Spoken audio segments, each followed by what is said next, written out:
Hola, ¿cómo están a todos? Bienvenidos a la segunda clase del curso. Los saludo para después dejar la pantalla completa y bueno, espero que se comprenda. Hoy vamos a hablar un poquito de los fundamentos básicos de la técnica y esperemos que les sea útil. Nos vemos en la próxima.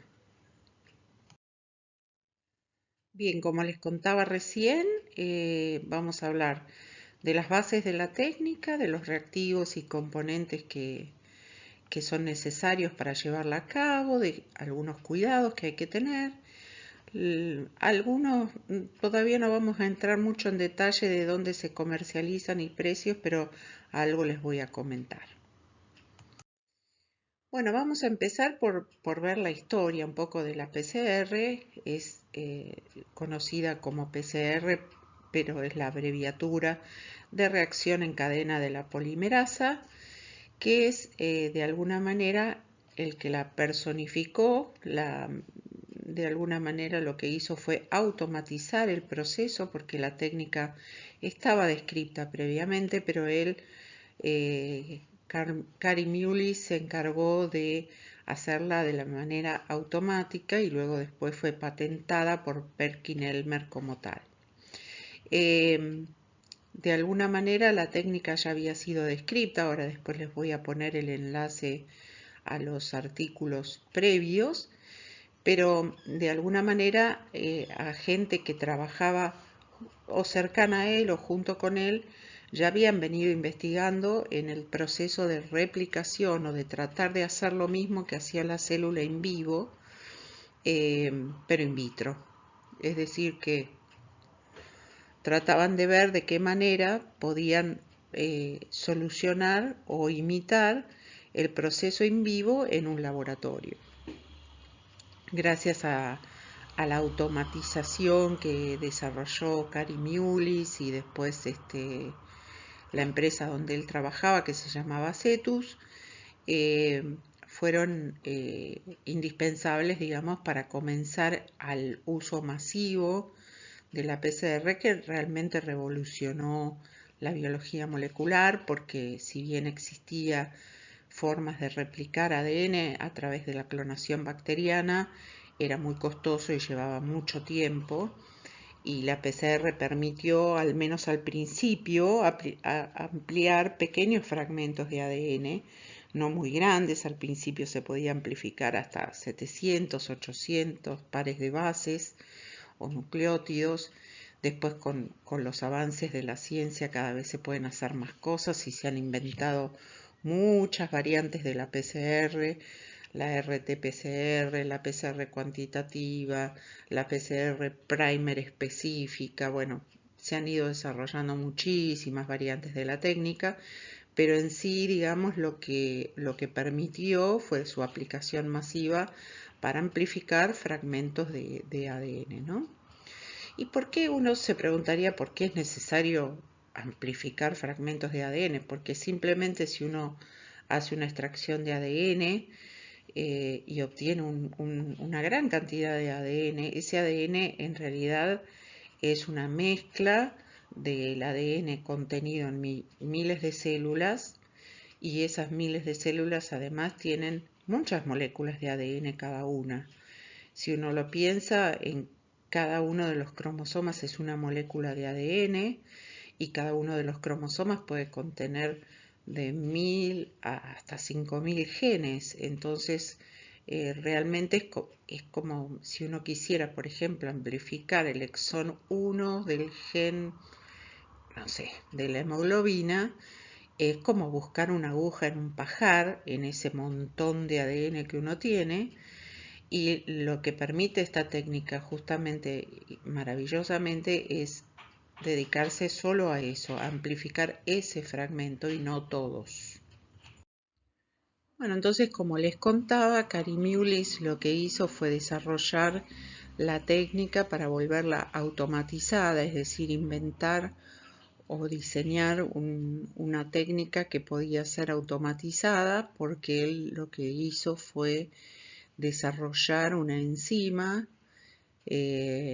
o pensar, digamos, que existía una enzima que podía resistir a la temperatura. Ahora lo vamos a analizar en detalle, pero acá les quería dejar los artículos previos, si se fijan él es coautor también, pero ya se estaba diseñando la técnica en sí misma.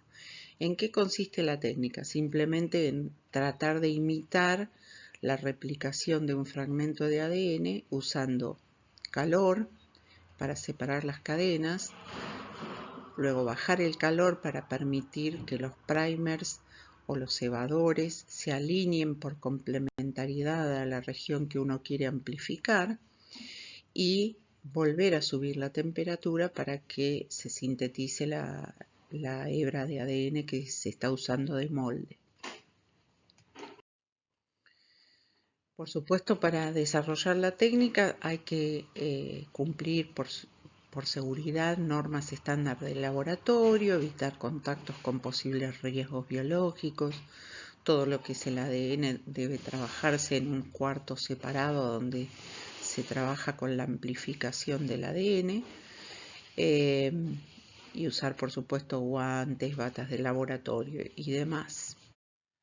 Obviamente, al automatizar esa posibilidad, de todas formas faltaba una parte importante que era un aparato que pudiera subir y bajar la temperatura para poder realizarla de manera automatizada, poner todos los componentes en un tubo y que el aparato subiera y bajara la temperatura según lo necesario. Y eso fue lo que hizo la empresa en donde él trabajaba y finalmente se fusionó con otra que terminaron patentando esta técnica y fabricaron un aparato denominado termociclador que finalmente la técnica de PCR como PCR en sí misma la patentó Perkin-Elmer, que es uno de los primeros fabricantes de estos aparatos.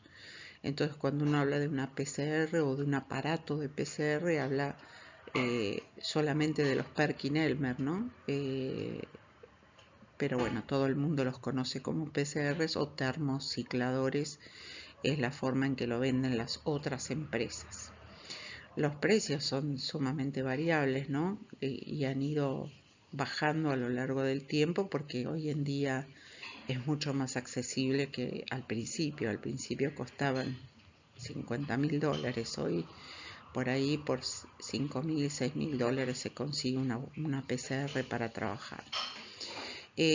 Obviamente todo esto permitió desarrollar muchísimas aplicaciones. En principio fue básicamente estudiada o usada para investigación, después por supuesto se empezó a utilizar en un montón de cosas como detección de contaminación de alimentos, porque detectaba partes de bacterias, el uso en los test de paternidad para identificar con un 99% de certeza un posible padre o de identificación de cadáveres, asistencia en la producción animal, detectando marcadores moleculares o variantes de un gen, detección de portadores de una enfermedad hereditaria. Quizás esto fue de las primeras cosas en el diagnóstico que se popularizaron.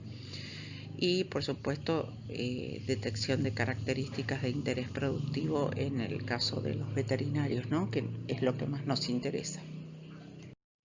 Bueno, como les comentaba, entonces los ciclos estos donde uno intenta imitar la replicación constan de 3 pasos. Una desnaturalización, que es abrir las cadenas de ADN. Si ustedes se acuerdan, en vivo lo hace esta enzima que está representada aquí, que va rompiendo los puentes de hidrógeno, denominada helicasa. Pero este proceso se puede lograr usando álcalis fuertes, por ejemplo, como el hidróxido de sodio, o simplemente con calor. En general, 90-95 grados es lo que se usa para abrir todas las cadenas de las miles de moléculas que tenemos en un tubo. Una vez que se abren las cadenas, y en ausencia de la enzima todavía tienen que unirse de alguna manera los primers. Eso se logra después bajando la temperatura, pero el primer paso sería desnaturalizar completamente el ADN, y eso se logra entonces con el ciclo de desnaturalización. El annealing es en realidad la palabra en inglés que se utiliza para el apareado o hibridación de los primers. Los primers son específicos, tienen unas 20 pares de bases de longitud, se llaman también oligonucleótidos, y lo que hacen es detectar dentro de toda esa maraña de moléculas la molécula que es complementaria a sus bases y aparearse con ella. Y eso es fundamental. Piensen que lo realiza más o menos a unos 50, 60 grados centígrados, y la especificidad que tiene esto es enorme, porque la combinación de 20 pares de bases en una determinada secuencia es casi única. Pero es casi única si uno busca regiones conservadas. Por ahí, si uno busca regiones repetitivas del ADN, esto puede dar resultados diversos, ¿no? Entonces lo que se hace es comparar todas las secuencias que ya están en el GenBank y utilizar regiones ampliamente conservadas. De esta manera uno se asegura que los cebadores o primers se fijen solamente en aquello que le es complementario, es decir, a la región del gen que uno quiere amplificar.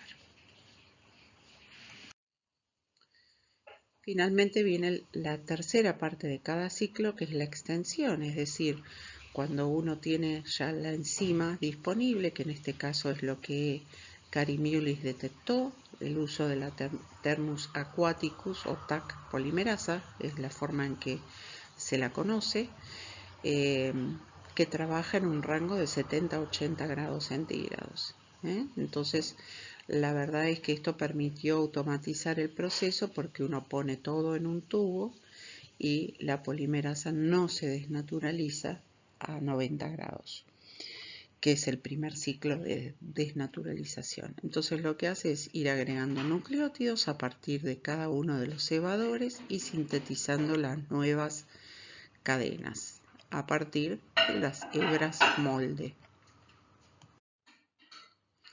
Entonces, si nosotros miramos acá, este ciclo se empieza a repetir. Más o menos las PCRs comunes llevan unos 30 ciclos o 20 ciclos, depende un poco de cómo la ponga a punto el que la diseña.